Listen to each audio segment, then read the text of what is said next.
Good morning বন্ধুরা। আজকে 20শে August শুভাঙ্গীর জন্মদিন। আমাদের বাড়ির ছোট্ট রাজকন্যা, মল্লিক বাড়ির ছোট্ট রাজকন্যা, তার জন্মদিনে আমরা আজকে সবাই মিলে গেছিলাম একটু মায়াপুর মন্দিরে ঘুরতে। এই যে আমাদের যাওয়ার পথ শুরু, কল্যাণী হাইওয়ে দিয়ে আমরা যাচ্ছি। মধ্যমগ্রাম থেকে যেতে মোটামুটি আমাদের 2 থেকে আড়াই ঘন্টা লেগেছে। দেখো কল্যাণী এক্সপ্রেসওয়েটা এত সুন্দর এখন করেছে, আর সেদিনকের ওয়েদারটাও ছিল খুব সুন্দর। দেখো মেঘটা কি সুন্দর লাগছে। গিয়ে আমরা পৌঁছালাম ইসকনের মন্দিরে, যেটা আমরা যে ভবনে আমরা ছিলাম সেটা হচ্ছে ঈশ্বরধাম ভবন। এই যে আমাদের ঈশ্বরধাম ভবনের বাইরে, এটা দেখো সুন্দর, বেশ মানে 5 স্টার হোটেলের মতনই দেখতে পুরো ভবনটা। এই যে আমাদের মেন এন্ট্রি পথ, এখান দিয়ে এই দু সাইডে বেশ সুন্দর মানে একদম টাইলস বসানো, মার্বেল বসানো একদম সিঁড়ি। এই যে এখানে অ্যাকোরিয়াম রয়েছে, গিয়েই আমার ছেলে চলে গেছে কাকাদের সাথে অ্যাকোরিয়াম দেখতে। বেশ সুন্দর, এখানে মাছও ছিল, সুন্দর সুন্দর কালারফুল মাছগুলো ছিল, দেখে আমার ছেলে খুব খুশি। এই যে কি সুন্দর মাছগুলো রয়েছে, খুব খুশি আমার ছেলে। দু সাইডে মানে এন্ট্রি যেখান দিয়ে সিঁড়িগুলো, সে তার দু সাইডে এরকম অ্যাকোরিয়াম করা রয়েছে। অ্যাকোরিয়ামে সুন্দর সুন্দর মাছ রয়েছে। এই যে আমার শ্বশুরমশাই এবার উঠছেন, যাচ্ছেন রিসেপশনে গিয়ে কথা বলার ব্যাপার রয়েছে, তো রিসেপশনে যাচ্ছে। এবং এই ঈশ্বরদান ভবনেই দেখলাম যে সুন্দর ব্যবস্থা রয়েছে, মানে এখানে ব্যাংকের ব্যবস্থা, ব্যাংক রয়েছে, এটিএম রয়েছে, সমস্ত কিছু রয়েছে। এই যে আমাদের ভেতরটা ঢুকে, এটা হচ্ছে ডান দিকে রয়েছে রিসেপশন, আর বাঁদিকে সমস্ত খাওয়া দাওয়ার জায়গা রয়েছে।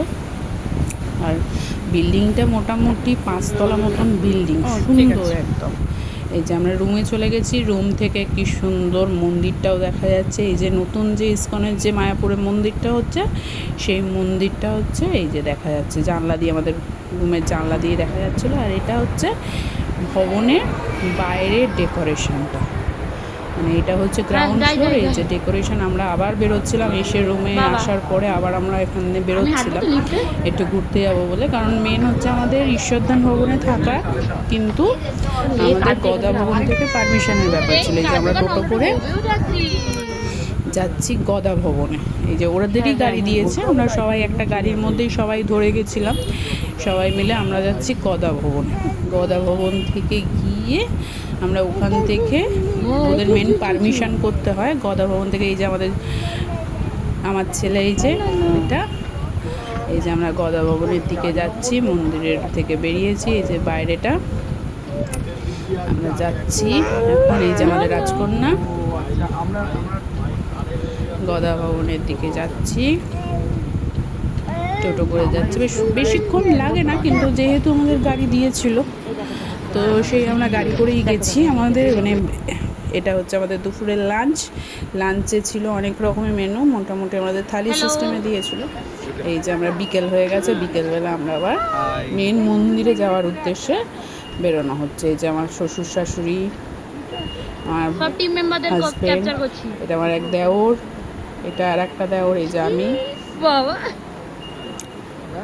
আগে চলে গেছে। এই যে এবার গেছিলাম আমরা হচ্ছে গোশালায়। সত্যি দেখে যে গরুগুলো ছিল এত সুন্দর, মানে পরিষ্কার পরিচ্ছন্ন, কি সুন্দর, মানে বড় বড় সব গরু। এই যে আমাদের রাজকন্যা হাত দেওয়ার জন্য গেছে, কিন্তু দাদু নিয়ে গেছে, কিন্তু ভয়ে সে আর হাত এগোচ্ছে না, ভয়ে তার দাদুকে জড়িয়ে ধরছে, কিছুতেই যাবে না, এদিকে তাকাবেও না, অন্যদিকে তাকিয়ে রয়েছে, মাকে ডাকছে, সে মায়ের কাছে যাবে বলে। বেশ অনেকক্ষণই আমরা এই গোশালায় কাটিয়েছি। গোশালায় সব গরুদের দেখলাম, গরুদের খাওয়ানো হলো। এই যে কাকু দেখছে গরু সমস্ত কিছু। এই যে গরুগুলোকে দেখো, গরুগুলো নিজেদের মতন ঘুরে বেড়াচ্ছে, ভেতরে ঘুরে টুরে বেড়াচ্ছে। এই আমরা এবার বেরিয়ে আসছি। এই যে আমাদের যা খাওয়াতে গিয়ে সে ভয় ফেলেই দিয়েছে খাবারটা। তারপরে আমার শ্বশুরমশাই হাতে করে নিয়ে খাওয়াচ্ছে, সবাই ভয় পাচ্ছিল, আমার শ্বশুরমশাই দিব্যি সাহস করে সেই খাওয়াচ্ছিল। এই যে হাতের মধ্যে মুঠো করে নিয়ে বেশ আদর করেই গরুদের খাইয়ে দিয়েছে সুন্দরভাবে। আমি তো যাইও নি, আমি ভয় পাই, আমি এইসব জিনিসগুলোকে খুব ভয় পাই। এবার আমরা ফিরবো হচ্ছে এই গরুর গাড়ি করে। এই দেখো কি সুন্দর একদম বড় সড়ো গরুগুলো রয়েছে। এই গরুর গাড়িতে উঠবো আমরা, গরুর গাড়িতে করে আমরা আবার যে ভবনে আমরা ছিলাম মানে ঈশ্বরদান ভবনের দিকে ফিরবো।